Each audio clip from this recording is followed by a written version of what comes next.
ចាប់តាំងពីចូលប្រឡូកនៅក្នុងវិស័យសុខាភិបាលមកមានអារម្មណ៍ថាខ្លួនឯងស្លក់ខ្លាំងទៅ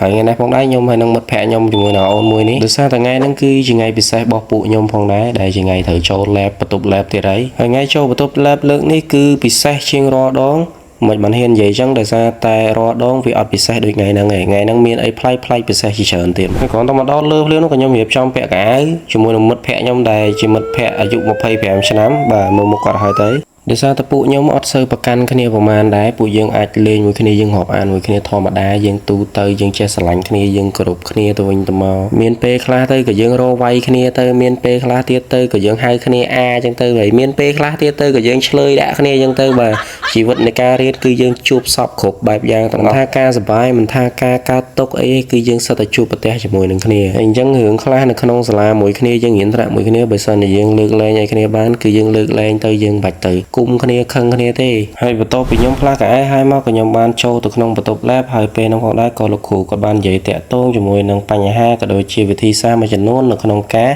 ធ្វើពិសោធន៍នៅក្នុងបន្ទប់ lab ហ្នឹងផងដែរហើយនៅពេលហ្នឹងខ្ញុំអត់ប្រអងយូរទេខ្ញុំក៏ទៅអង្គុយឆ្លោះមើលនៅក្នុង microscopy ហើយខ្ញុំសង្កេតមើលទៅលើកោសិការុក្ខជាតិក៏ដូចជាកោសិការបស់បាក់តេរីមួយចំនួនដែលនៅក្នុងនោះគឺវាមានដូចជា gram positive ក៏ដូចជា gram negative ដែលអាចឲ្យយើងឆ្លោះមើលបានបន្ទាប់មកមិត្តភក្តិរបស់ខ្ញុំគាត់ឈ្មោះថាលាវភីគាត់កំពុងតែធ្វើការសង្កេតមើលទៅលើកោសិកាចំណែកឯមិត្តភក្តិរបស់ខ្ញុំនេះម្នាក់ទៀតគឺឈ្មោះថាមេងឈៀកសិស្សបកែប្រចាំ class 1ហ្នឹងហើយគេផ្សេងគេមើល microscope ប្រើផ្នែក2មិត្តភក្តិខ្ញុំម្នាក់នេះមើលផ្នែកតែមួយឆ្ងល់ចេះមើលឃើញណាផ្នែកមួយបាទហើយនេះគឺជាមិត្តភក្តិតែម្នាក់គត់របស់ខ្ញុំបាទដែលមានអាយុ25ឆ្នាំអាយុច្រើនជាងគេក្នុងថ្នាក់គាត់ឈ្មោះថាដាលីហេងបន្ទាប់មកទៀតនេះគឺមិត្តភក្តិរបស់ខ្ញុំបន្ទាប់គាត់មានឈ្មោះថាឆៃហុង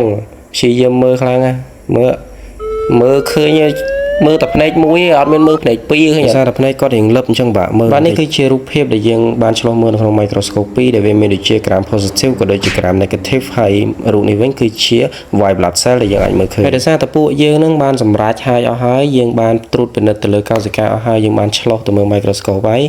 ថ្ងៃនេះក៏ជាថ្ងៃចុងក្រោយនៃការជួបគ្នាជាមួយនឹងលោកគ្រូ biology របស់ខ្ញុំហើយនៅត្រង់កន្លែងនេះដោយសារតែស្រឡាញ់លោកគ្រូពេកបាទបានទិញ gift ឲ្យលោកគ្រូទិញកាដូទិញនំឲ្យលោកគ្រូតែគាត់ថាអត់ត្រូវទេដោយសារតែយើងអាចយករបស់ញ៉ាំចូលនៅក្នុងបន្ទប់ lab បានទេហើយពួកខ្ញុំក៏បានសុំលោកគ្រូថតរូបជាមួយទុកជាអនុស្សាវរីយ៍ជាលើកចុងក្រោយនៃការជួបគ្នាជាមួយលោកគ្រូក៏ដូចជាមានពាក្យពេចន៍អរគុណទៅកាន់លោកគ្រូដែលបានបរៀនពួកខ្ញុំតាំងពី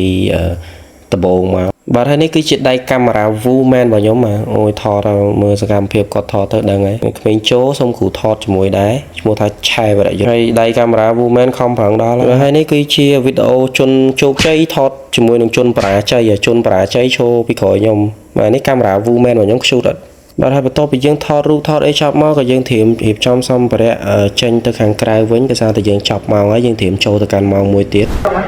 អត់ទេវីដេអូបាទអញ្ចឹងការពិសោធន៍របស់យើងក៏ត្រូវបានបញ្ចប់ហើយខុសហ្មងត្រូវហ្មងមិញអើយមិញខុសដល់ហើយនេះបងក៏អត់មានខុសមើលឃើញទាំងអស់តែឆ្លើយខុសក៏ទាំងអស់ដែរមិនខ្ញុំមានអារម្មណ៍មិនដែរស្រួលចិត្តណាស្រួល3អេត្រូវ3ត្រូវ3ត្រូវ3 10ត្រូវ3 10ត្រូវ3ខ្ញុំ10ត្រូវ5ខ្ញុំ10ត្រូវ6 10ត្រូវហ្មង10ត្រូវ5តែត្រូវ6តែត្រូវ6តែ5ត្រូវ6ខុសតិចអស់ហើយមិនខុសតិចអស់ហើយពិសោធន៍ចូល lab biochem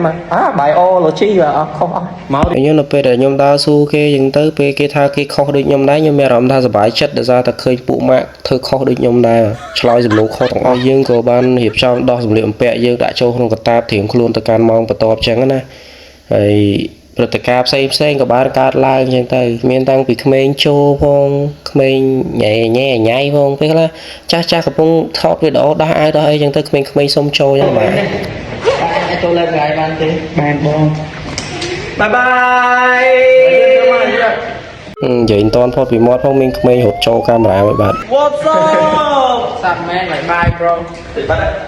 ថ្ងៃនេះប៉ុណ្ណេះគឺជាថ្ងៃទី1នៃការបើកកម្មវិធីសង្ក្រាន្តនៅក្នុងសាកលវិទ្យាល័យពុទ្ធសាសន៍ហើយនៅពេលហ្នឹងឃើញថាទាំងសិស្សច្បងក៏ដូចជាសិស្សដែលរៀនជំនាន់ជាមួយខ្ញុំហ្នឹងគឺច្រើនខ្លាំងតែននៅលើអាគារហើយមើលសង្ក្រាន្តគេបានមិនតិចហ្នឹងចូលដល់ក្នុងថ្នាក់ម៉ោងថ្មីហ្នឹងគឺជាម៉ោង presentation របស់ម៉ោង research methodology អញ្ចឹងត្រូវអង្គុយមើលក្រុមគេ presentation អញ្ចឹងទៅ